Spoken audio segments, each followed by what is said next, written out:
एक Israeli experts ने दावा यह किया है कि अगर ईरान अब इजराइल का सबसे बड़ा दुश्मन नहीं रहता है तो उसकी जगह पाकिस्तान या तुर्की ले सकता है।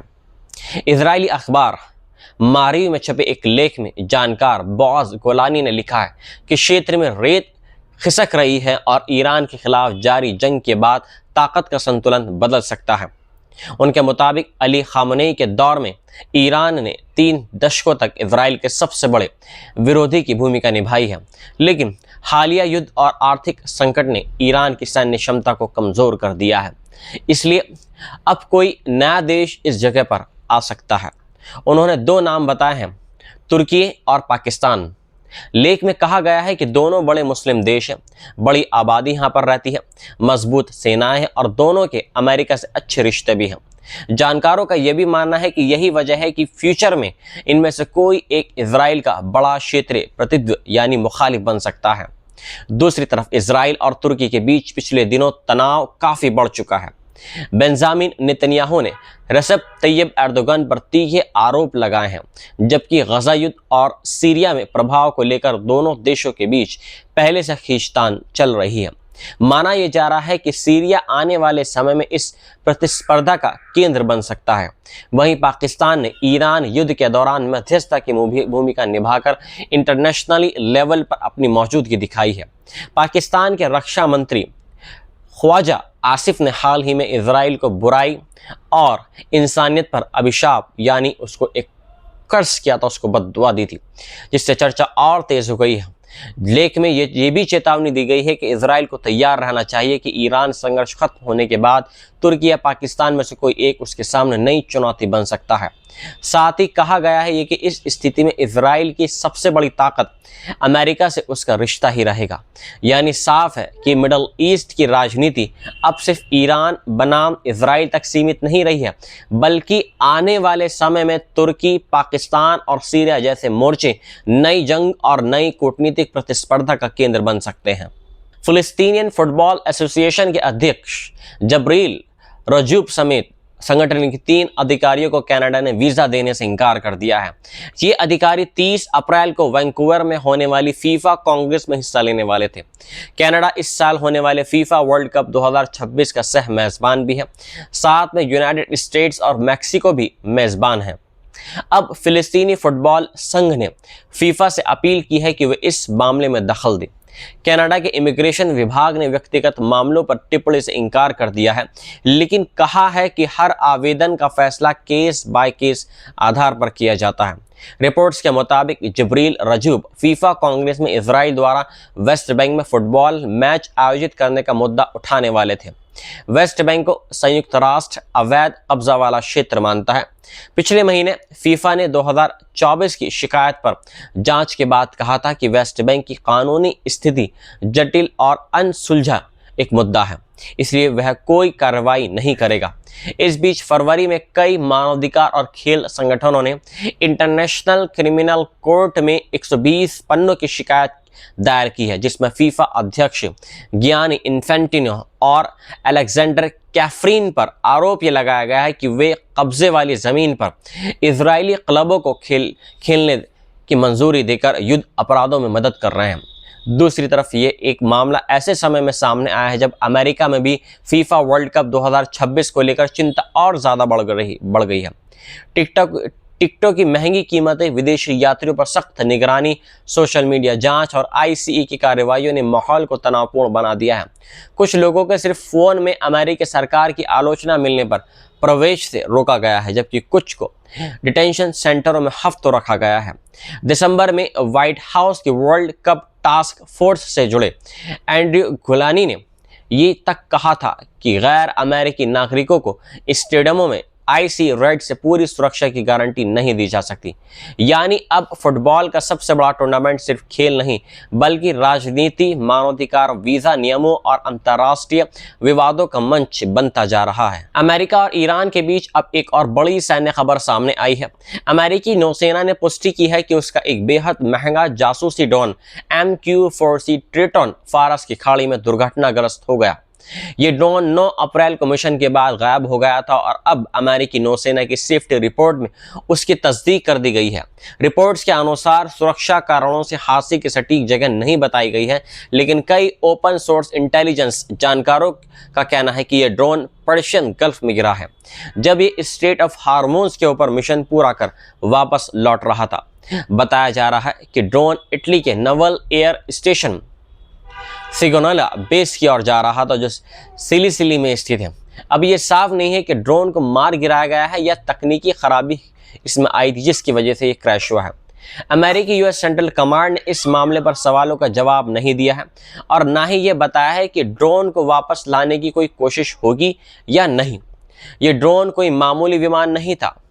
नॉर्थ्रॉप ग्रामन द्वारा निर्मित MQ-4 से ट्रिटन की कीमत लगभग 238 बिलियन डॉलर बताई जाती है। ये 50,000 फीट से अधिक ऊंचाई पर उड़ सकता है, 24 घंटे से ज़्यादा लगातार मिशन कर सकता है और इसकी रेंज 7,400 नॉटिकल माइल है। इसका उपयोग खुफिया जानकारी जुटाने, समुद्री निगरानी, सर्च एंड रेस्क्यू और कम्युनिकेशन रिले के लिए किया जाता है। अमेरिकी नौसेना के पास ऐसे लगभग 20 ड्रोन बताए जाते हैं। रिपोर्ट्स के मुताबिक फरवरी में अमेरिका और इजराइल द्वारा ईरान पर संयुक्त हमलों के बाद अब तक 1 दर्जन से ज्यादा महंगे अमेरिकी ड्रोन नष्ट हो चुके हैं। द वॉल स्ट्रीट जर्नल के अनुसार इनमें से लगभग 12 ड्रोन ईरानी मिसाइलों या जमीनी हमलों में खो गए हैं, जबकि 1 ड्रोन गलती से खाड़ी के ही किसी सहयोगी देश ने मार गिराया है। ये घटना दिखा रही है कि स्ट्रेट ऑफ हार्मोज और फारस की खाड़ी में तनाव कितना खतरनाक लेवल पर पहुंच चुका है, जहां अब दुनिया की सबसे उन्नत तकनीक भी सुरक्षित नहीं दिखाई दे रही है। अमेरिका के लिए यह सिर्फ आर्थिक नुकसान नहीं है, बल्कि निगरानी क्षमता और सैन्य प्रतिष्ठा पर भी बड़ा झटका माना जा रहा है। अमेरिका और ईरान के बीच तनाव कम होने के बजाय अब और उलझता दिखाई दे रहा है। एक तरफ अमेरिकी राष्ट्रपति डोनाल्ड ट्रंप ने ऐलान ये किया था कि अमेरिकी वार्ताकार सोमवार शाम इस्लामाबाद पहुंचेंगे, जहां ईरान के साथ नई शांति वार्ता शुरू होगी, लेकिन दूसरी तरफ दोनों देशों के बीच सीजफायर का उल्लंघन, नाकेबंदी, स्टेट ऑफ हार्मोज और परमाणु अधिकारों को लेकर बड़ा टकराव जारी है। ट्रंप ने अपने बयान में फिर धमकी दे दी है कि अगर ईरान उचित समझौता नहीं मानता है तो अमेरिका ईरान के हर पावर प्लांट और पुल को तबाह कर सकता है। उधर ईरान ने साफ तौर पर संकेत दे दिए हैं कि वे अभी वार्ता के लिए पूरी तरीके से तैयार नहीं है। ईरानी संसद अध्यक्ष मोहम्मद बाकर गलीबाफ ने कहा है कि दोनों पक्षों की मांगों में अभी भी बहुत बड़ा अंतर है और अंतिम समझौते से पहले काफी दूर है। सबसे बड़ा विवाद यूरेनियम इनरिचमेंट पर है। ईरान चाहता है कि उसे सीमित परमाणु अधिकार मिले, जबकि अमेरिका इसे रोकना चाहता है। ईरानी राष्ट्रपति मसूद पेजेश्कियान ने कहा है कि ट्रंप ईरान को उसके न्यूक्लियर अधिकारों से वंचित नहीं कर सकते हैं। इसी बीच अमेरिकी प्रतिनिधि मंडल को लेकर भी भ्रम की एक स्थिति बन गई है। ट्रंप ने कहा है कि सुरक्षा कारणों से उपराष्ट्रपति जेडी वेंस शायद नहीं जाएंगे, लेकिन व्हाइट हाउस सूत्रों के मुताबिक वे स्टीव विटकॉफ और जेरेड कुशनर के साथ इस्लामाबाद पहुंच सकते हैं। ये वही टीम है जिसने पिछली असफल वार्ता में हिस्सा लिया था। दूसरी ओर ईरान ने अमेरिका पर सीजफायर तोड़ने और समुद्री नाकेबंदी लगाने का आरोप लगाया है। तेहरान का कहना है कि ट्रंप की ब्लॉकेड नीति युद्ध विराम का एक उल्लंघन है और ये गैरकानूनी तथा आपराधिक कदम है। एक ईरानी अधिकारी ने दावा यह किया है कि ईरान ने अमेरिकी वाइस वीपर जहाज पर फायरिंग की चेतावनी दी, जिसके बाद अमेरिकी पोत पीछे हट गए। हालांकि इस दावे की स्वतंत्र पुष्टि नहीं हुई है। स्ट्रेट ऑफ हार्मोज पर भी ईरान के भीतर मतभेद की खबरें हैं। कहा यह जा रहा है कि राजनीतिक धड़ा बातचीत आगे बढ़ाने के लिए पाबंदियों में नरमी चाहता है, जबकि सैन्य कट्टरपंथी गुट इसका विरोध कर रहे हैं, यानी IRGC इसका विरोध कर रही है। यानी तेहरान के अंदर भी शक्ति संघर्ष के संकेत मिल रहे हैं।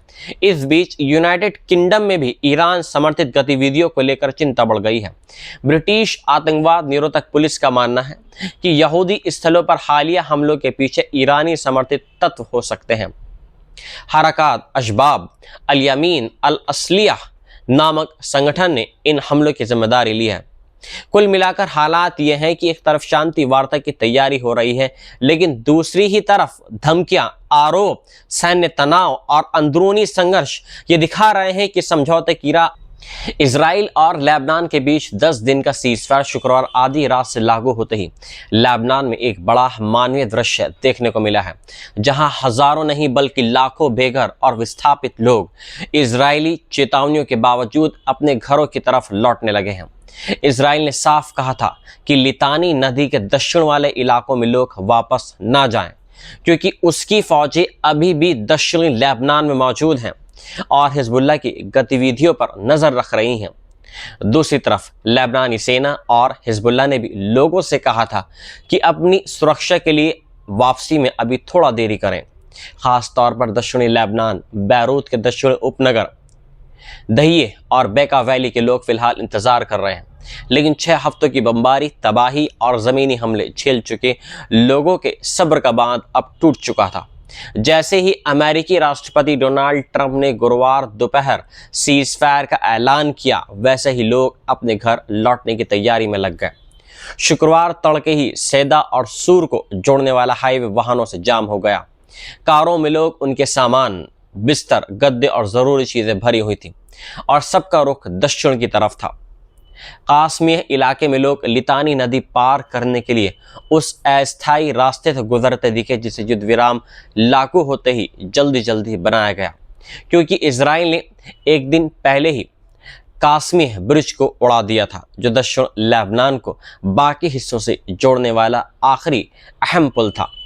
लेबनानी सेना ने कई क्षतिग्रस्त पुलों को आंशिक तौर पर खोलने की कोशिश की और बुलडोजरों की मदद से बमबारी से बने गड्ढों को भरा गया, ताकि मोटरसाइकिलें और कारें एक एक करके गुजर सके। पूर्वी हिस्से में जरिए और तैयार फिलिए की तरफ वैकल्पिक सड़कें खोली गई और ताकि ट्रैफिक का दबाव कम हो सके। हालांकि कई मुख्य रास्ते अभी भी बंद हैं। इस बीच बैरूत के दक्षिणी इलाके तयूने में एक अलग ही मंजर था। वहां बहुत से विस्थापित लोग अपने टेंटों में अभी भी रुके रहे। कुछ टेंट तो खोल दिए गए थे, लेकिन कई अब भी वैसे ही खड़े थे। वजह साफ थी, लोग घर तो लौटना चाहते हैं, लेकिन उन्हें भरोसा नहीं कि हालात सचमुच सुरक्षित हैं। एक अस्थायी दुकानदार ने कहा कि लोग दहिये जाकर अपने घरों की हालत देखना चाहते हैं, लेकिन वे पूरी तरह निश्चिंत नहीं हैं, इसलिए अपने टेंट अभी हटाए नहीं गए हैं ताकि ज़रूरत पड़ने पर फिर लौट सकें। वहां बैठे लोगों ने बस इतना कहा कि लोग बेहद थक चुके हैं। एक बुजुर्ग महिला जैनब ने कहा कि कौन चाहेगा कि वे इस तरह टेंट में रहें। हम अपने गांव, अपने शहर लौटना चाहते हैं, लेकिन रास्ता बहुत लंबा है, खतरा भी है, फिर भी हमारा दिल, हमारी रूह दक्षिण में ही है।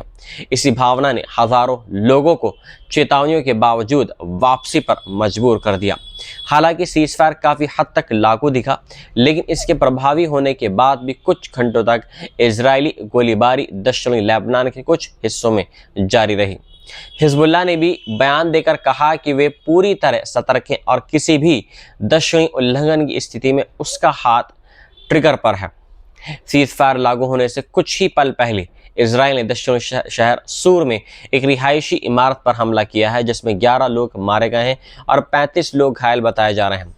कई लोग अभी भी मलबों के नीचे लापता बताए जा रहे हैं और राहत बचाव अभियान अभी भी जारी है। लेबनान की हेल्थ मिनिस्ट्री के मुताबिक 2 मार्च से शुरू हुए इस संघर्ष में अब तक कम से कम 2294 लोग मारे जा चुके हैं, जिनमें 100 राहत कर्मी और स्वास्थ्य कर्मी भी शामिल हैं, जबकि 7000 के आसपास लोग घायल बताए जा रहे हैं।